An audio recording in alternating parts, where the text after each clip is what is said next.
Ask the Podcast Coach for April 7th, 2018. Let's get ready to podcast. There it is. It's that fun-filled music to get us up and going on a Saturday morning. It's time for Ask the Podcast Coach, where you get your podcast questions answered live. If you have any questions about podcasting, this is the place to come.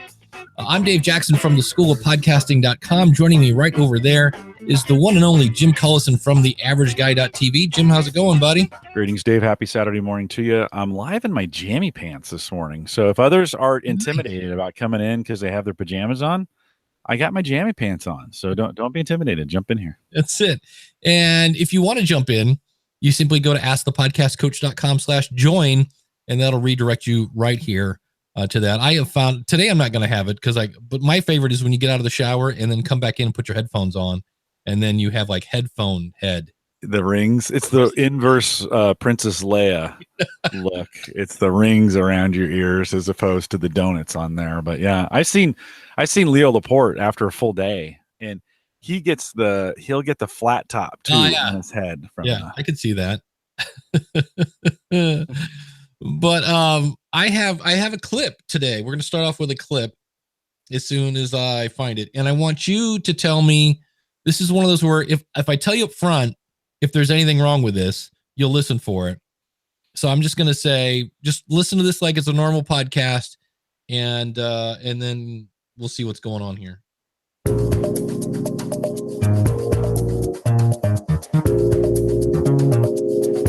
Welcome to the maiden voyage of the Small Market Radio podcast.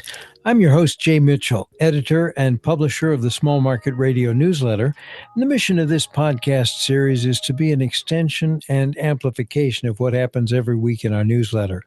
I call it the story behind the stories. And every week we'll be talking with station operators and programmers, sales consultants, equipment vendors, really anyone and everyone who's making it happen in the radio business and can share with you some ways of making your business better.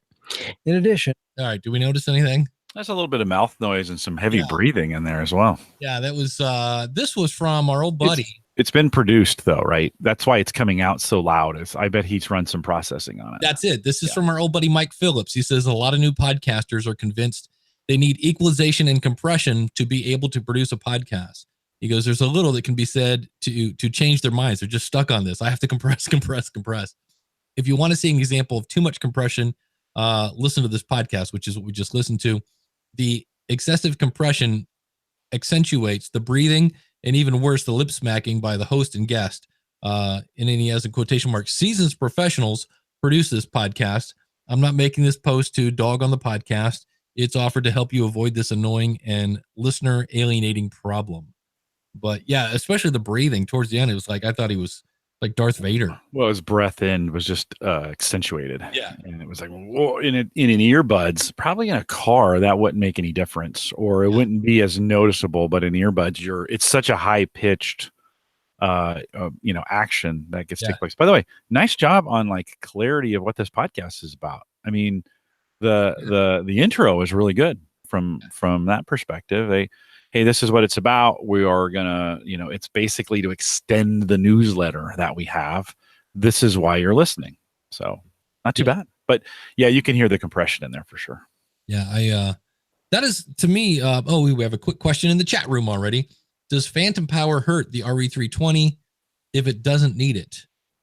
As far as I know, it doesn't, because let's find out. Let's see if I can blow mine up. No, I don't think phantom power hurts anything that if it doesn't need it. It's just you don't have to have it on. I don't know. That's actually probably a good Mike Phillips question. That is. That gets a little more specific than I think we normally used to. Yeah, I don't. I know I've had it on. Let me see right now if my phantom power is on. Been nice podcasting with you, Dave. Yeah. You gotta back up. I don't. I just know. I know it's always the opposite. You'll plug in a microphone, it doesn't work, and then you hit phantom power and it does. So, when in doubt, leave it off. That's my whole thing. The microphone documentation should tell you if it needs it or not when you get it. Yeah. But if it's on by mistake, I don't think it's going to hurt anything. In most cases, maybe there are some mics where it's actually Andre Phillips who's asking that. He's masking his name today. And then John says the voice equalizer effect in Adobe Audition that will make it sound like the host is talking in your ear. He says that is a horrible sound. Horrible. I don't know what is up with me lately with plosives. I need to. I guess I'm trying. I need to do this. Emily says I have my Phantom Power in my Tascam 1200, but don't need it for my ATR 2100. Yeah, I don't think, because that would be way too easy to blow up just a slew of microphones. So, but what are you doing using the RE320? Yeah. Well, it's just a matter of, I always try to point this at the corner of my mouth. So that way but my problem is I'm looking all around. So that's why you get the occasional plosive from Dave. According to Randy, who's gone out and asked Uncle Google, a balanced dynamic microphone is not affected by Phantom Power. However, an unbalanced dynamic microphone will be affected. So there you go. Read your owner's manual. That's probably the. Oh, are you kidding? I know we're asking a lot, but read. Yeah, it's good to know. Yeah. Andre, I wish you would, Andre. Andre went in and had a RE320 sent to him and then sent it back, and now is going to buy it again. And so here's my question. And I'm not bashing Andre. Let me say that because part of it I know, part of it I understand. As a guitar player, when I was playing at Social Media Marketing World, I'm playing a guitar that's not my guitar through an amp that's not my amp with absolutely no sustain. It was just like the world's worst. And so immediately I went, okay, I'm going to have to play country licks or very simple kind of stuff because it's just not, and it's hard to, it's weird when you have to kind of inhibit your vocabulary to bring this back to podcasting based on your equipment. So I understand that you want to sound good and all that. I see so many people that have great equipment and they're still looking for equipment. And I guess that's the part that to me, I like the way I sound. I'm happy with that. I'm happy I've done an episode once with the ATR 2100 in Hindenburg. That was it. There was no processing and all like that. And I'm not quite sure why are we so focused on that? Do you have any idea? Do you have any insights into that? I think some of us are just kind of wired to keep testing. You just kind of like keep trying. I'll be honest. I've been listening to my own podcast over the last couple months. And I don't know. I'm not as excited about the 2100 as I used to be. It's kind of, I'm like, maybe it's time. I've done, a million of these things. Maybe it's time to move up to a real mic, to get a big boy mic, And it could be just the way I'm running out through my mixer as well. I'll be honest. I haven't monkeyed with it in such a long time. I've kind of set it and forget it over the last 2 or 3 years. Even the new mixer that I got from spilling wine on the old mixer 6 months ago. I haven't really done much to it. I set up kind of the way it was before, exact same mixer. So I think some people like to think if they make a change, it will improve their listeners. And it might. You never know. It's just some of us can't stop tinkering, Dave. I think that's really the gist of it. I know if I did this and I boost my mid, that's going to be annoying. I guess that's my whole thing. Because most of the time when I hear somebody go, oh, I got a bunch of new equipment, and I go back and I listen to their old stuff, I go, it really wasn't that bad. It's kind of fun though. Getting new equipment's fun. It's fun to try it out and do something different. And I think I don't know what I sound like. I probably should have worked, at Podcast Movement, they always have those mics set up where you can test 7 or 8 mics. And I probably should have sat down and worked through each one of those to kind of get some feel for what the other mics are at. As a podcaster, I'd use a 2100 because I do average guy stuff, and I want to tell people, hey, for the average podcaster, a 2100 is fine. You're talking about a $75 investment.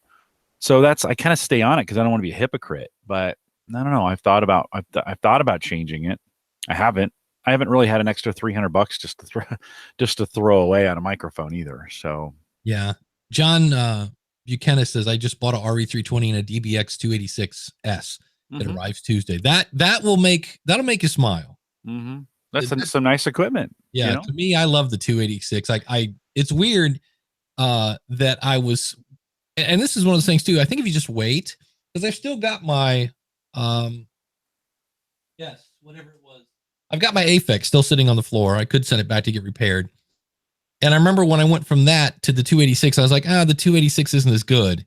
And now if I take the 286 away, I'm like, I need it. It's like we all get kind of stuck to, Yeah. but, no, it's kind of fun to set up. It's kind of fun to monkey with. My wife's Subaru has EyeSight, this new, it's a computer. It's tracking the road. It'll keep you in the lane. It's got perceptive cruise control. Yes. My Honda doesn't. Now, does my Honda drive? Absolutely. Do I love my Honda? Yes. Do I love driving the new Subaru with EyeSight? I really love it, right? It's and then my next car will have that for sure. So there is an element of that as well, of getting a really nice piece of equipment that really does nice things for you. So there's that as well. Yeah. Glenn the Geek says, I hate my voice on all mics.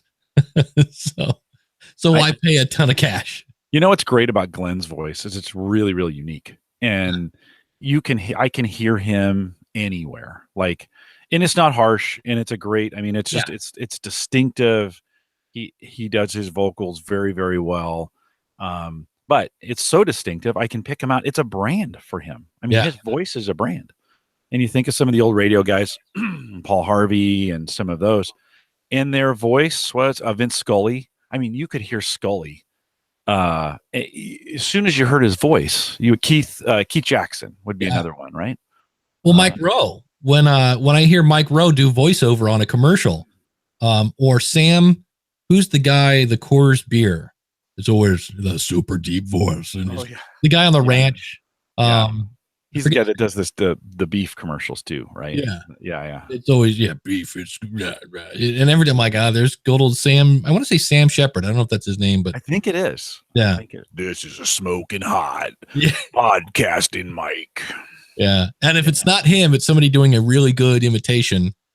It's like I've heard a lot of people do really good Morgan Freeman imitations now, because that guy just gets a ton of. Oh yeah, no, we have Elliot. Thank you, Dan. We have a sticker on our fridge that says, "I wish my life was narrated by Morgan Freeman."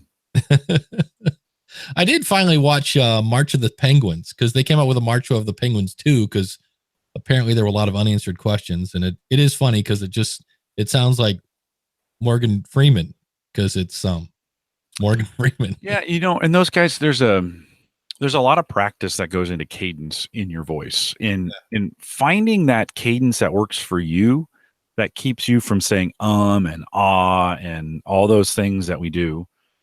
It's practice. And I think anybody can have a radio voice, by the way. I don't think there's some particular, there may be some tones that are easier to listen to and some of those kinds of things. But I think for most people, it's about practice, not about the tone. And if they would kind of learn where that special tone is and where that cadence is in their voice and how to do it with a technique that is easy to listen to, I think you're onto something. So I'm not a big believer in there's special voices for podcasting. I think I think you can train your own. I think you can learn to be a good communicator and a good vocalist with the voice that you've been given. And there are some that are more distinctive than others. But, Keith Jackson used to do a lot of Nebraska football. And so a lot of the Nebraska highlights have Keith Jackson in the background, oh, Dilly, he would do those things, man, woman, and child, and that was his shtick, right? That was his practice. He would do that for everybody, by the way, not just Nebraska, but that was his shtick. And so I think it's important that those things can be practiced, but they just take time. All right. I want to play another clip. Yeah. I have no idea what I'm going to play here, but I know this guy, but I loved him because he doesn't sound like anybody else. So I'm trying to play this through my iPad. Okay. I'm using the podcast app. Here we go. Play, please. The joys of live.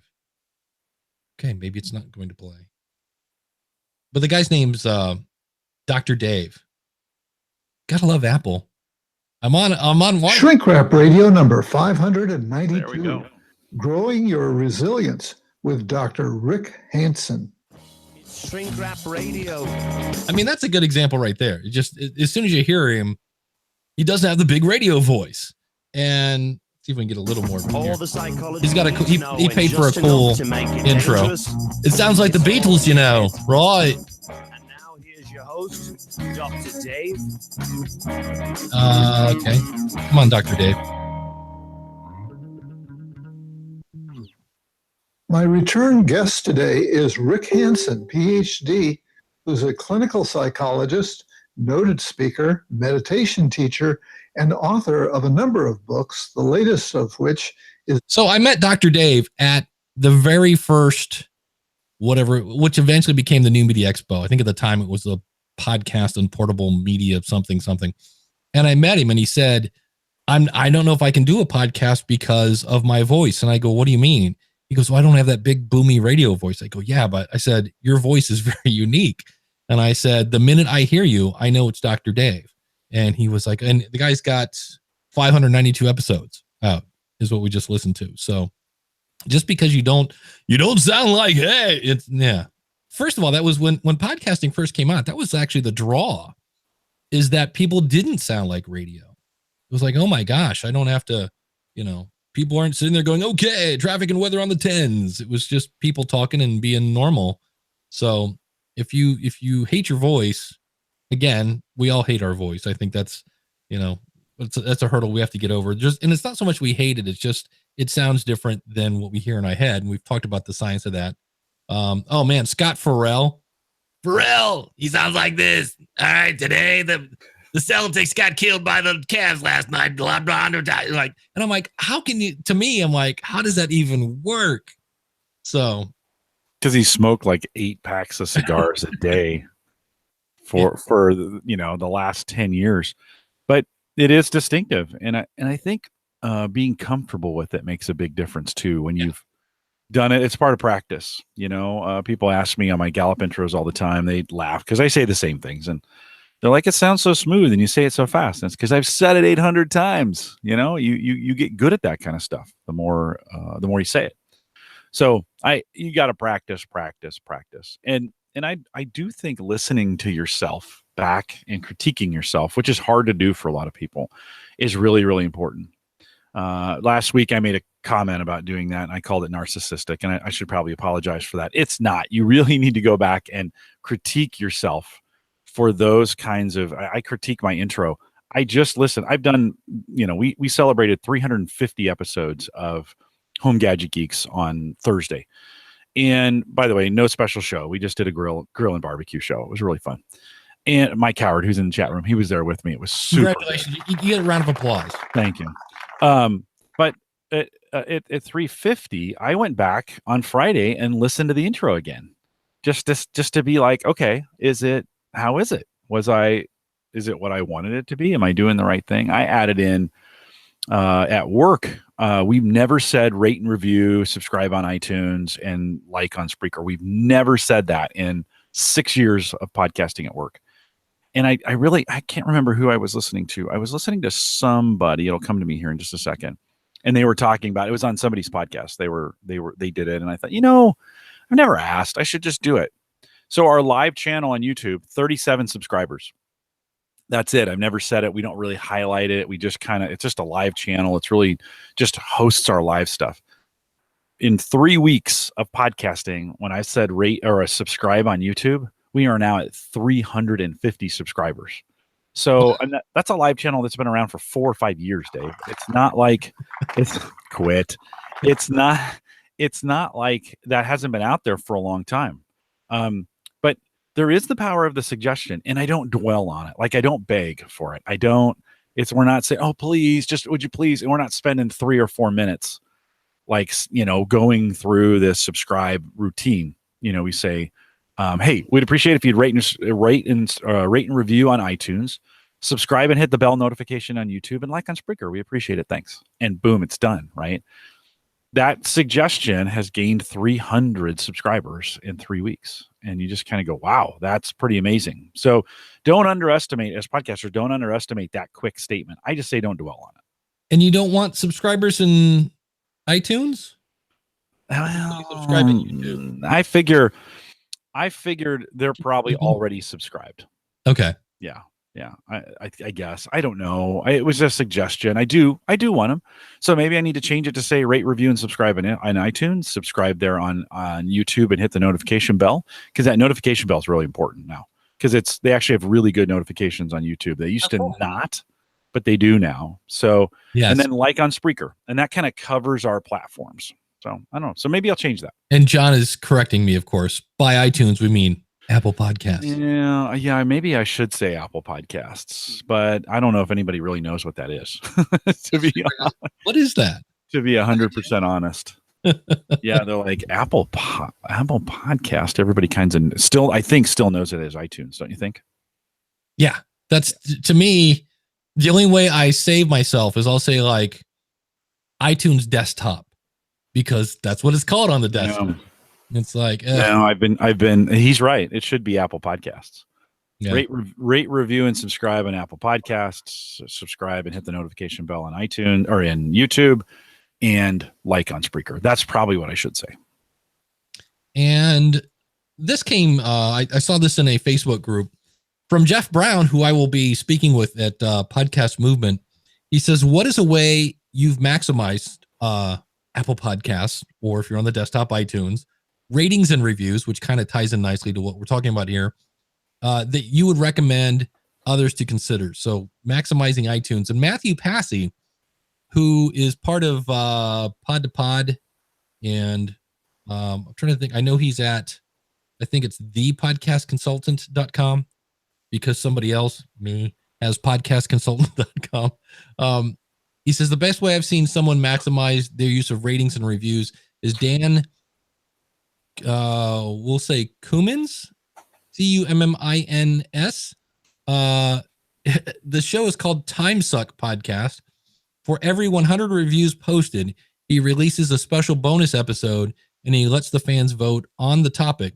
Reviews pour into the show, and he reads a few in the show update. It has helped him build a huge bank of reviews, which, while have no impact on your ranking, so we want to say that up front, these have nothing to do with rankings. They do let people know whether or not you produce a quality product. It's also helped him to build a huge community with real engagement. I think it's a fascinating idea. Won't work for every type of podcast, but I think this was one integral place in his show's early success. So I thought that was kind of an interesting way to do that. So when I get a X amount of reviews, I will do another episode. John says out in chat, he says, yeah, I say forget about podcast reviews. What do they really do? What do they actually do? I know we've been anti-review in the community, in this bubble that we're in, this group of podcasters. If you can get them, they're nice to have. Yeah, it's proof. They're nice to have. I mean, they feel good when people leave a nice review. It feels good. And those that are gaming the system aren't going to feel as good about those reviews because they're not genuine. Right. Does that make it right or wrong? I don't know. I don't think I'm the review police. I feel a little bit like we've become the review police. Like, oh, your reviews aren't any good. You shouldn't be doing this. You whippersnapper. This isn't any good because you're gaming the system. Well, when they're genuine, I think they feel good. And I don't think it hurts to ask. Like, I don't think there's anything wrong with that. When you get a good comment or good feedback from your listeners, it feels good. And so in Apple Podcasts, now that I have that part right, Apple Podcasts is one mechanism to get that feedback. I think it does matter whether reviews on Apple, iTunes, whatever that stuff is, matters or not is irrelevant. What does matter is YouTube notifications. Like, I am telling you, if you can get people to subscribe to you on YouTube and you can get them to click that bell, you will see some action. And so I think that's genuine, right? A bot can't do it. It's, I guess you could have people go out there and just subscribe just to have subscriber numbers. I don't know why you would, but I guess you could do it. So it feels good. So I say do it. Speaking of reviews, we have one here from December of 2017. Why Lime? Why not? It's an interesting name. Dave and Jim are wonderful to listen to every week. I try not to miss the live show on Saturday mornings, but I'm so happy to be able to catch up when I do miss them. Plus, the Patreon post shows are very funny. I love sometimes when Dave and Jim don't agree because they both bring well thought out arguments to support their views. It's like Saturday morning cartoons for us podcasters. Thanks, guys. also writing this review to spite who put a call to action for people to write reviews for the shows. Well, that is from the one and only Emily. Yeah, Emily wrote that. So, there you go. And if you leave a review, you might get it read on the podcast. There Right. you go. you can go to askthepodcastcoach.com/iTunes. We'll take you over there. Scott says he's kind of sorry he even asked. So don't be. I think this is a good conversation. It has gotten so much negative traction, much like SoundCloud got for a while, where it gets so much negative traction. We end up as a community just bashing it every time it comes up. And I think not necessarily thinking it all the way through. So I think it's a good topic. I haven't read this article yet, but there's a guy named Dan Meisner at Pacific Content. If you go to blog.pacific-content.com, he's apparently Ray turned me on to this guy that does super deep dives into content. So his whole thing is do reviews, do anything for you. And I think he kind of comes to the same conclusion we do, which is, hey, they're nice to have.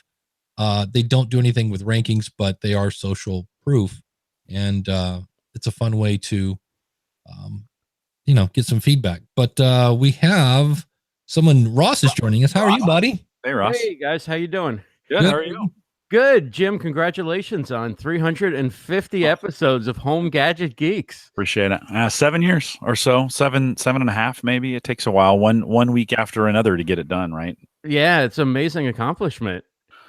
It's the only thing I've ever done 350 of. Let me just be honest. There's no consistency in my life except that. That's the only thing in the world I've ever been consistent at. But thanks for saying it. We 400, we won't make a big deal. We're kind of done with those. I think those milestone things are kind of, you can celebrate them if you want. I was going to say they're kind of silly, but we just had a regular barbecue show, which was one of my favorite shows ever. I love talking grill and grill tech and barbecue and that kind of stuff. And by the way, I made the mistake a couple years ago of thinking grilling and barbecuing are the same thing, and that is not yes, that is not the truth. So now we say grill and barbecue. So anyways, thanks, Ross. I appreciate it. You're welcome. Quick question I have is, and I'm going to use this as an example just because it's so easy for people to follow along. For my podcast, if I want to get people to give me audio clips and make it as seamless and painless for everybody involved, not like I'm going to interview you on Skype so I can take 10 to 25 seconds from it and drop it into a 2-minute update. And I were to say to you, like, Jim, congrats on 350 episodes. Can I get a clip from you, maybe 10 to 25 seconds, where you talk about what it means to have 350 episodes, or talk about what you're planning next for your podcast? What would be the easiest way for you, the least burdensome way for you or any other listener, podcaster, live streamer, to provide me with that audio clip that would be, the least amount of work, least amount of effort for everybody involved, and still be good enough quality that it's, that it works in a short form update or something? Yeah. Dave? There are a couple. SpeakPipe is not a bad solution. And then I know MediaFire does this, and I believe Dropbox does as well, where you can make a folder that people can upload to. Because I've done that in the past. Because sometimes really attaching a file, uploading a file to a folder is the same as attaching it to an email.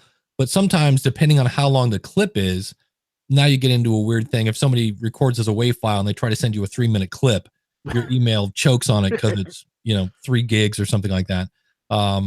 But those would be my SpeakPipe. I get a fair amount of stuff from, but my audience is primarily podcasters. So I do get people that will record it as an MP3 or a WAV and email it to me.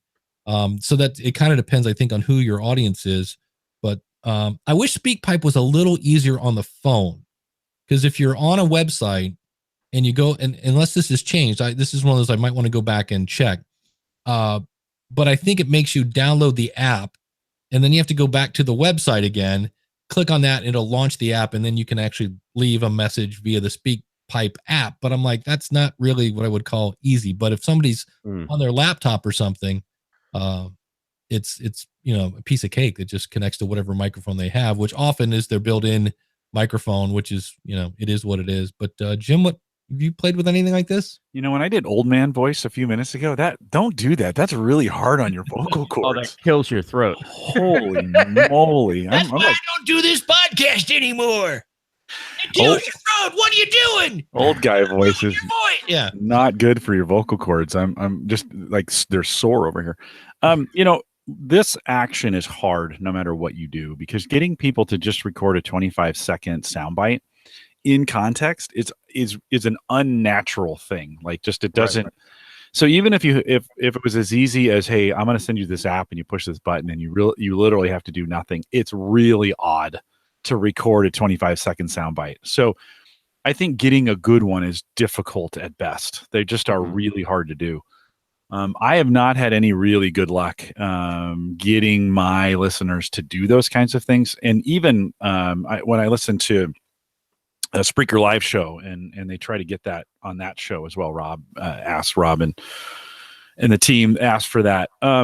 And they rarely get people to do it. So it's Ross, I just like, I struggle with it. And Voxer is a great app for that, but then you have to ask them to download Voxer and create an app there. Some of those kinds of things work. So I don't know. I've asked and asked and asked, and nobody will ever send those kinds of things. And are you hoping to make like Alexa sound bites out of them for your Yeah, news?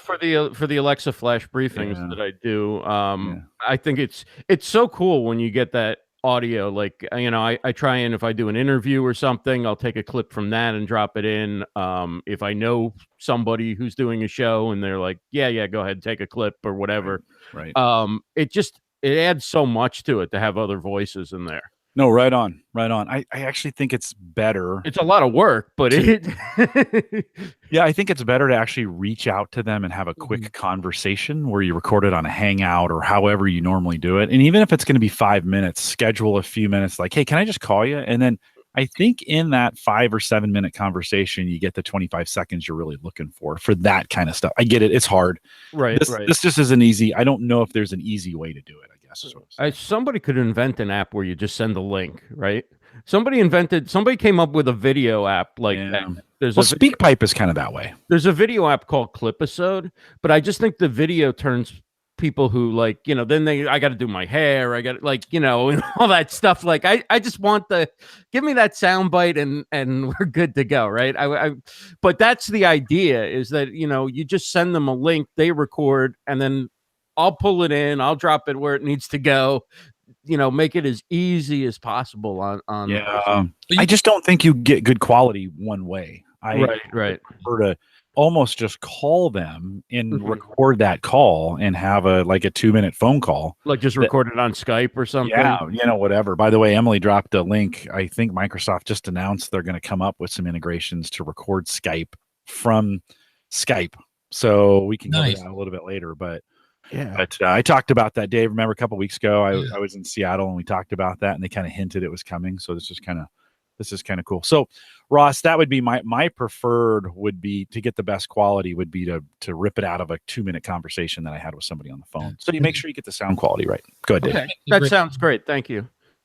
With the voice memo, if they have a smartphone or an iPhone, voice memo, and then you can go into the actual thing, and then there's a share button, so they could then email that to you. But Dave, I think most people find that awkward to just push play, and that first 7 seconds are just terrible.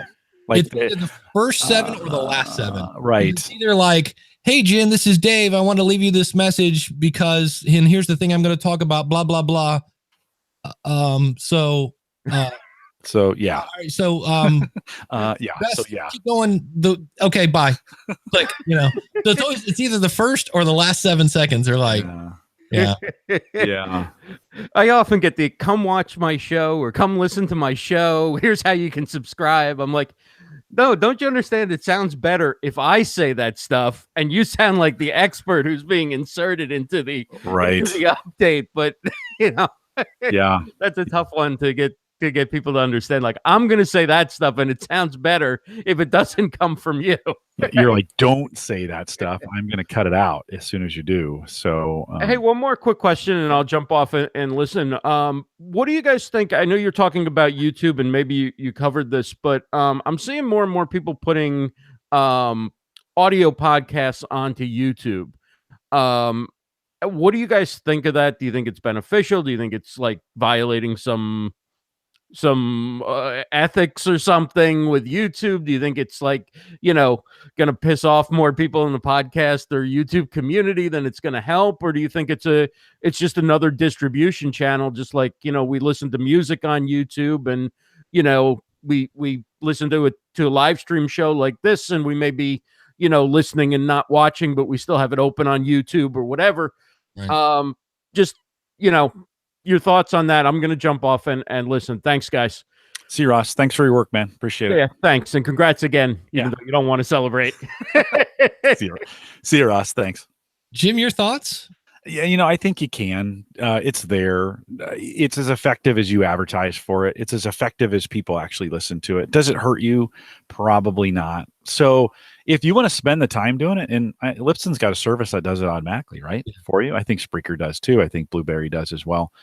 I don't think it hurts you. And if people like to get it that way, I've said this before. I have listeners who contacted me years ago and said, why do you not have a video RSS feed? And I'm like, because you're crazy, because nobody would ever download a video on RSS. Like, are you kidding me?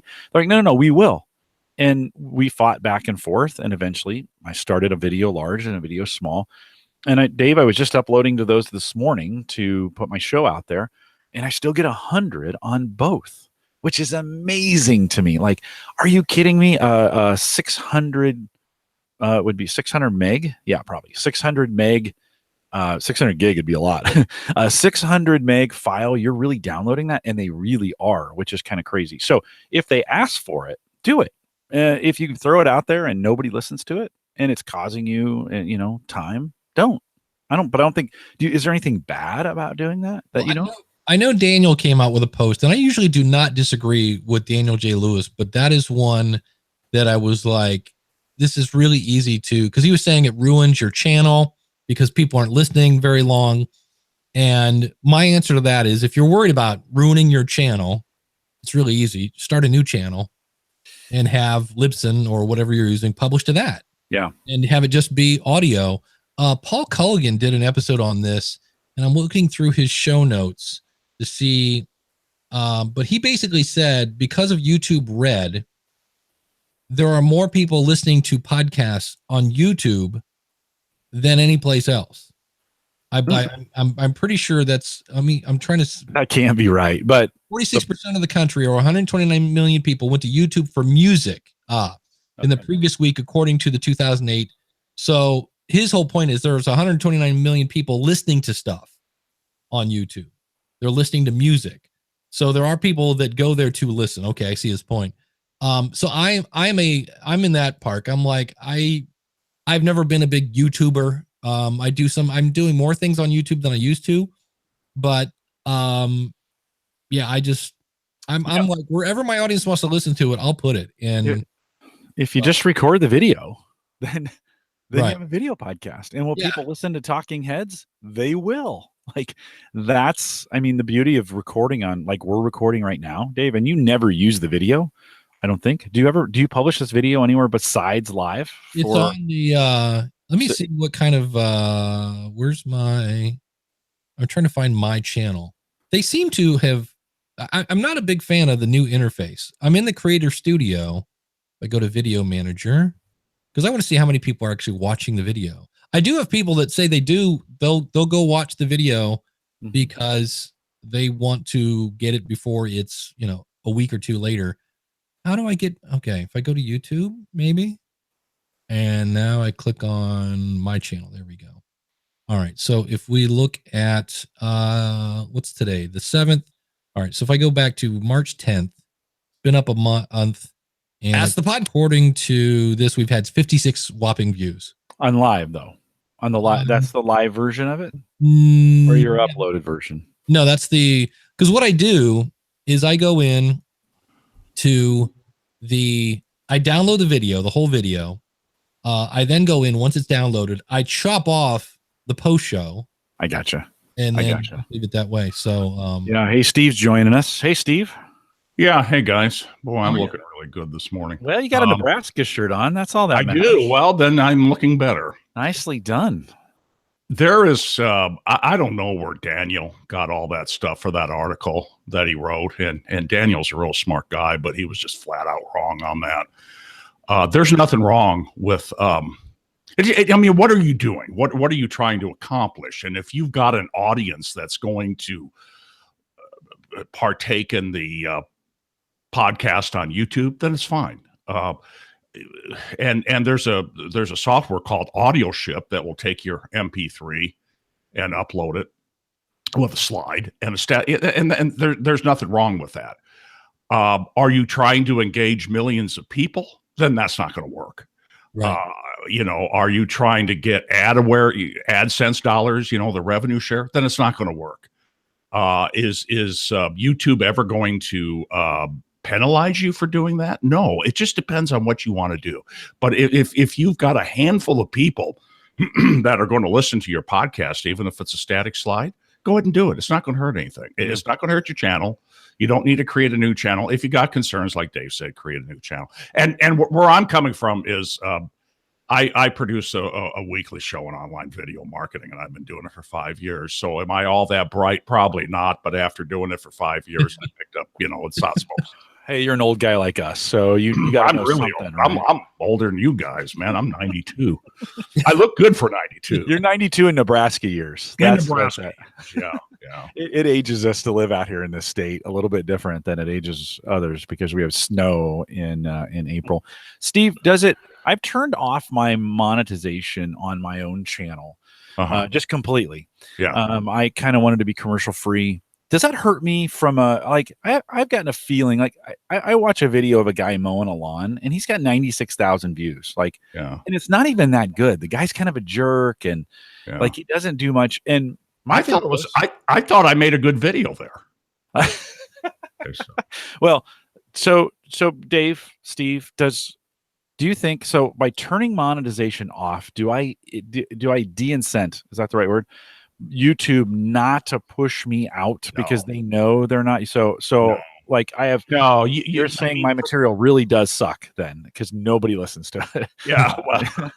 Well, but how much are you promoting it? What are you doing? Is it something that's going to go viral? I guess. Yeah. I mean, I'm exaggerating a little bit, but the type of things that people are watching a lot of, you'd be surprised. I mean, there's one kid making $1 million a year doing out of the box reviews of toys and stuff like that. Oh yeah. The people love unboxings. That's monkey videos. People shooting videos of monkeys, I mean, it's amazing what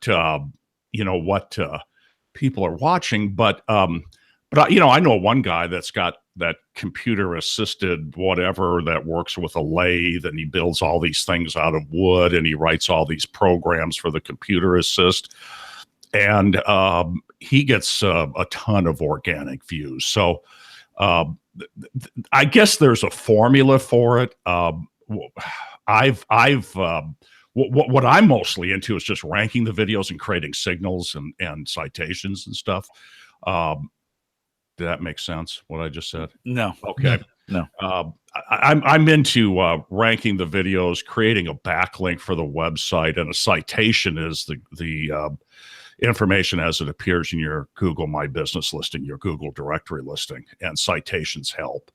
And so the more, I know, and most people, I get the same reaction from everybody when I tell them. I'm just too stupid to. That's why I don't sell much of it, I'm too stupid to listen to you, Steve. Yeah, but other guys are. I mean, there's people like a guy named Daryl Leaves who's out there training people how to get millions of views for their YouTube channel with the content they're creating.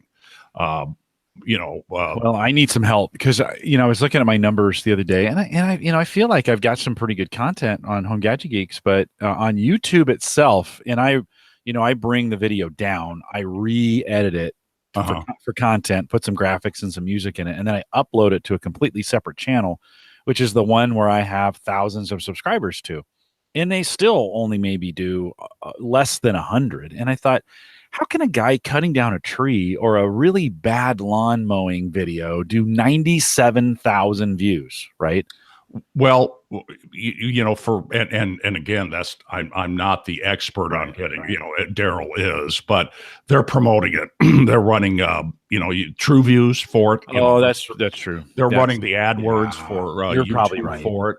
It's a business. And there's a whole formula. I mean, they're sending out emails. They're using Facebook Messenger. They're using Instagram. I mean, they've got a totally integrated social media campaign for doing that. And that's why I said, you know, I'm mostly into ranking videos and creating signals. I'm pretty pedestrian compared to those guys when it comes to getting views. And there's actually a software out there where you can put in your URL and your keywords, and then it's going to have people go out there and watch the video for you.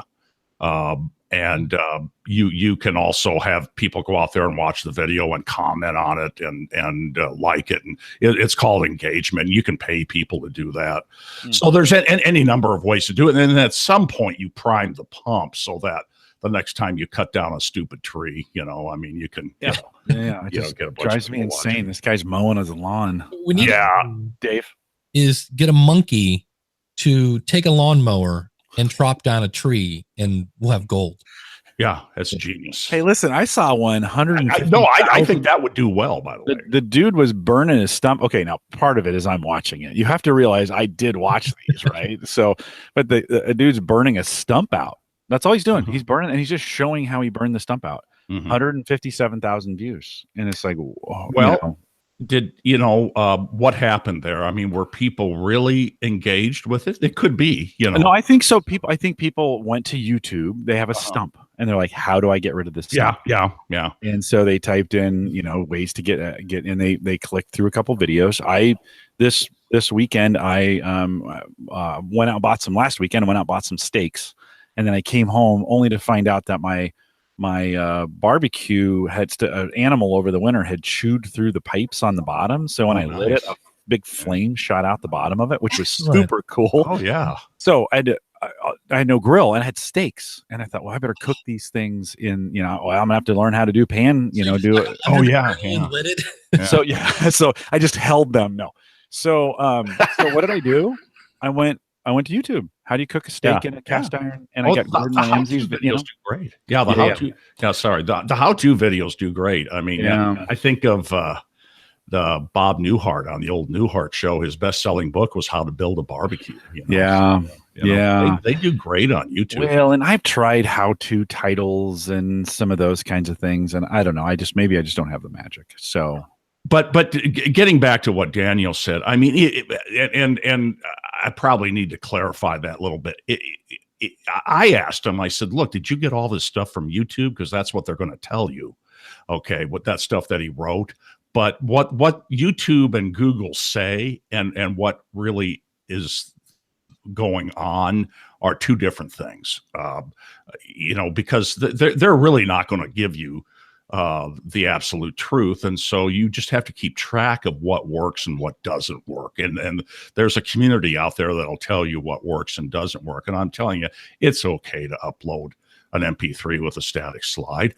I mean, if you've got and the key is, if you've got a handful of people and that's how they want to consume your content, then you know it like Audio Ship will do that for you, and I know some of the vendors will do that for you, and it's just a couple of flips of a switch, and there it is, and you got a handful of people, and you're not going to get penalized for doing that, despite what YouTube says, despite what YouTube wants you to do. I think some of that info came from, he was looking at, I think it was his Once Upon a Time podcast or something. He was looking at his podcast on YouTube, and he just saw where, like, after the first couple of minutes, they just nosedive.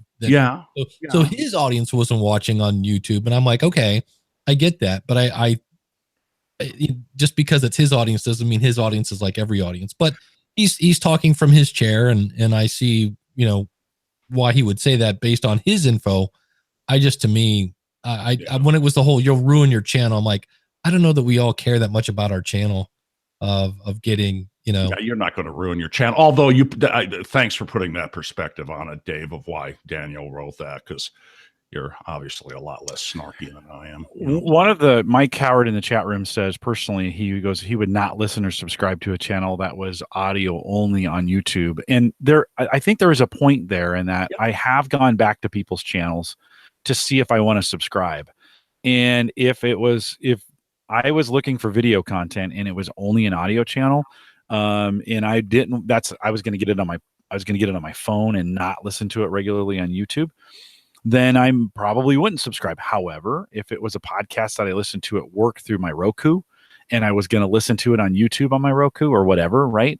And I wanted to subscribe so it automatically came in there, maybe I would. So I guess the point is, let your listener decide. But you're listening. Right. Well, and let me give you an application here, a real life application.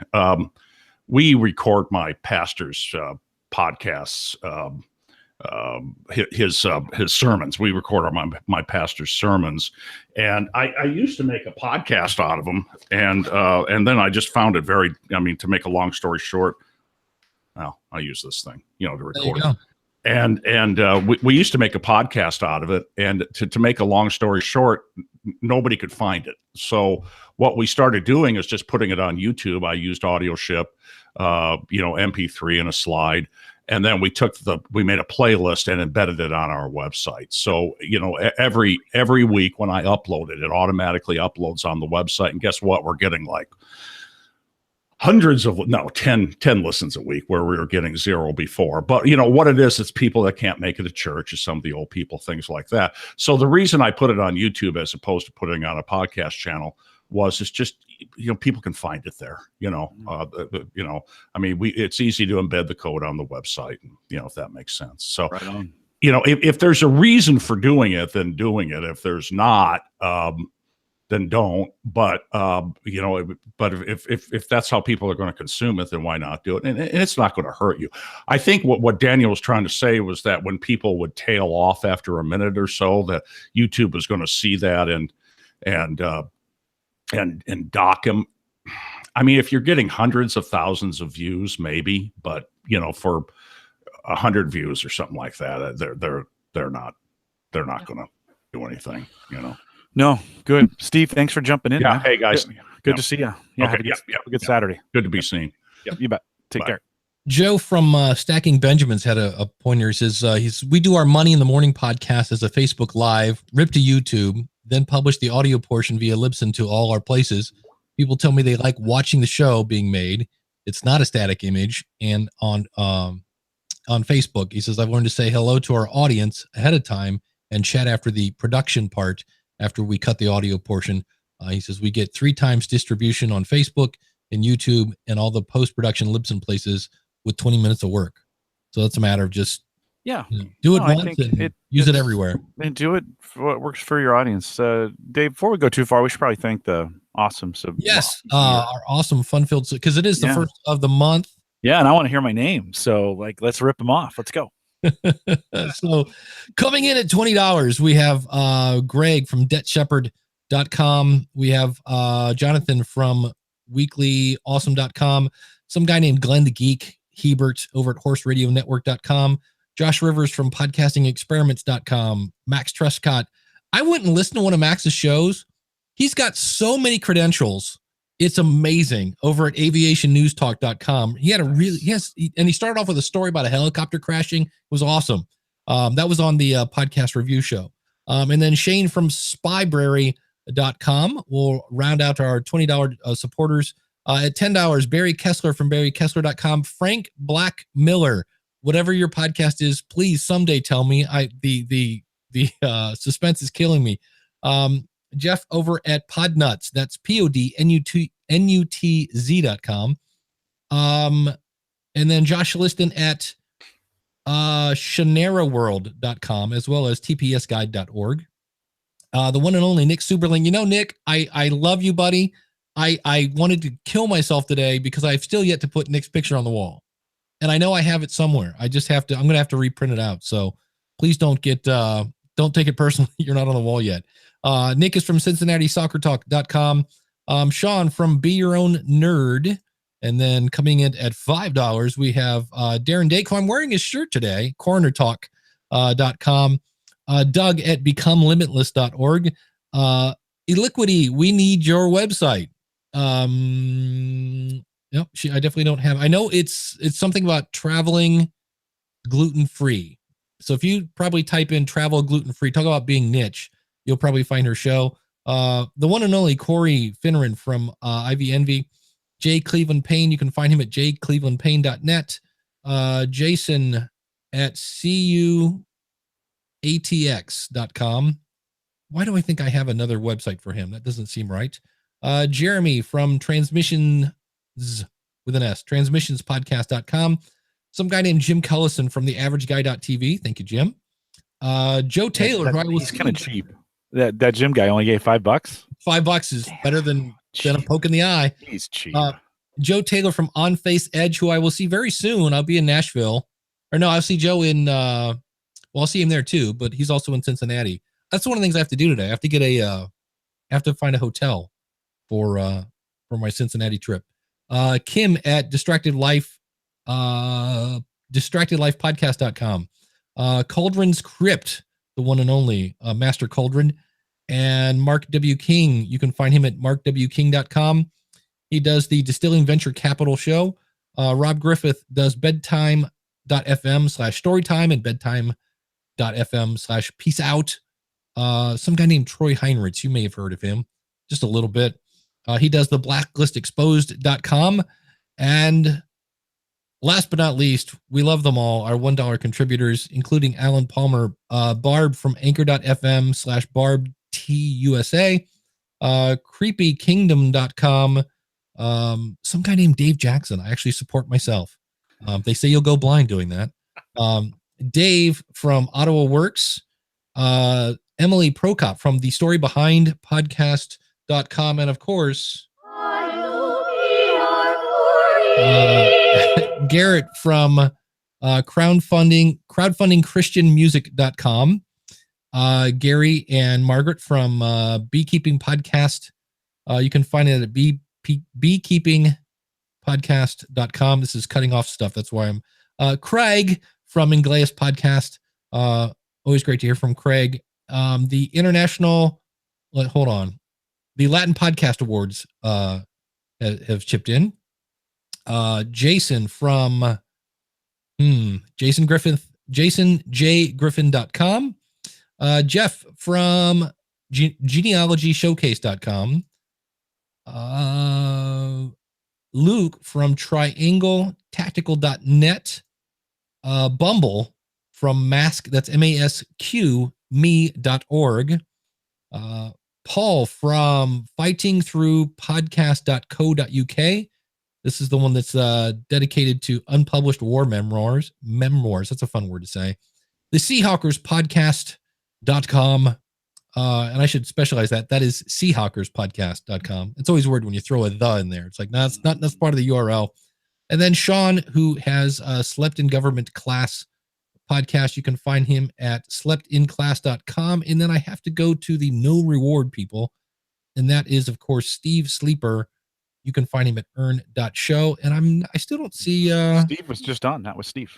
Oh, that was Steve. Well, there you go. See, I'm putting names to faces. Yeah. And I don't see because I was going to ask Steve. I know what happened to Cody Sison. Uh-oh. Maybe, what? Remember he was. Maybe we should make him an honorary. We've made so much fun of it. Maybe we should make him an honorary guy. Is that all of them? All of them. I appreciate those guys. I made a change in my Patreon and we've been doing post show available for just $1. And I think I had some people drop Patreon because of that. Like it was always out there. Right. But when I did it, I had a few drop and I thought, well, maybe it's because I had a plan. It's just weird. You never know. I probably could have just contacted them and say, hey, sorry. Did I do something wrong? Sometimes I don't know. Do you when they drop, Dave, do you contact them? I always go in there's the ability to leave an exit survey. Mm-hmm. And most of the time it's, buying a house, trying to save money, something. It's not like you suck. It's usually something else has come along.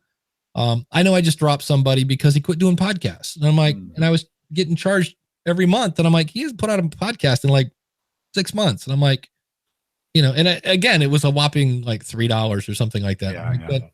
Mine was $1, or I think at a $5 and at $1.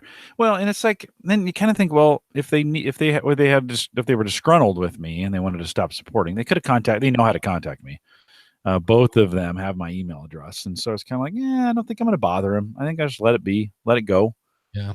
But I think when you try new things like that, you run the risk of quite possibly saying, I'm not really interested in supporting you in that way anymore. So I don't know, just a thought. I've been thinking about it. I hadn't had anybody drop in a while. So I was a little like, Then sometimes it's just the credit card expires. Yeah, that's true too. I get that at, actually I had somebody this week that said, I'm so sorry about April's payment. The credit card went kablooey and I'm back. So please don't take it personal. And I'm like, okay.